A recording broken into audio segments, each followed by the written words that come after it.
هقول ايه بس يا اختي في جيراني اللي ما يتعشروش دول ابدا.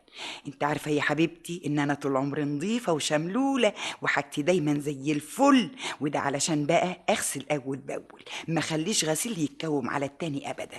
لكن تقولي ايه بقى في الجيران اللي بيغيروا مني هيطقوا مني عشان انا نظيفه وشملوله. طب اهو عندك اول امبارح بعد ما غسلت ونشرت ونشيري كان زي الفل، قلت ادلق الميه بتاعت الغسيل، رحت فاتحه الشباك على الاخر ودلقاها في الشارع. اتبي ست ام نجاة اللي ساكنه جنبينا كانت فايته تحت الشباك ونزلت عليها ميه الغسيل غرقتها. بصت لي يا اختي وراحت زعقه: ايه الميه دي ميه الغسيل يا اختي عقبال عندكم. وهي ميه الغسيل تترمي من الشبابيك برضو يا خالتي بامبا؟ اما انت امرك عجب قوي يا ست ام نجاة. ارميها يا اختي مطرح مرميها، انت زعلانه ليه؟ مش عايزاني ازعل يا خالتي بامبا، والميه نزلت عليا غرقتني وغرقت الهدوم اللي انا لابساها. ولا تحملي هم يا ست ام نجاة. ما احملش هم ازاي بقى؟ وحياة غلاوتك الميه نظيفه ومغليه كمان بصابون نمره 1 من اللي بالشيء الفلاني. يعني ايه صابون نمره 1 بالشيء الفلاني؟ مانيش فاهمه يا خالتي بامبا. يعني احمدي ربنا اللي هدومك اتغسلت ببلاش، كلها يا اختي ساعه ولا 2 تقعديهم في الشمس تنشفي على طول وتبقى هدومك زي الفل.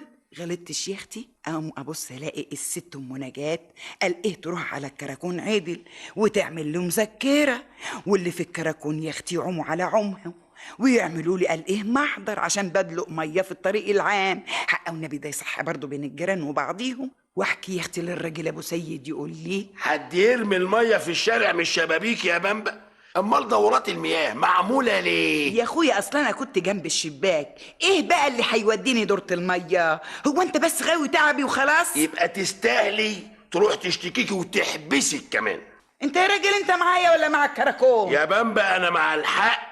ترضي انت تكوني ماشيه في الشارع وحد يرمي عليكي ميه مش نظيفه؟ يستجري؟ طب والنبي ومن نبى النبي ده انا كنت اخلي اللي ما يشتري يتفرج. يبقى اللي ما ترضيش ان يتعمل فيكي يا بامبا ما يتعملش في الناس. ده غير ان الميه لما بتتكوم بتجيب الناموس والامراض، واحنا واجبنا ان احنا نحمي نفسينا يا بامبا من الناموس ومن الامراض. ازاي يا ابو سيد؟ ازاي؟ بان احنا ما ندلقش ميه في الشارع يا بامبا بالشكل ده، ما نضايقش جيراننا ولا ننشرش الامراض اللي الدوله بتصرف الكتير عشان تحمينا منها يا بامبا. شوف يا اخت الراجل اللي بيغلطني عشان دلقت شويه ميه على ست ام نجاة، ده بدل يا اختي ما يروح يبستفها بكلمتين علشان ما رعتش الجيره وراحت اشتكتني في الكراكون.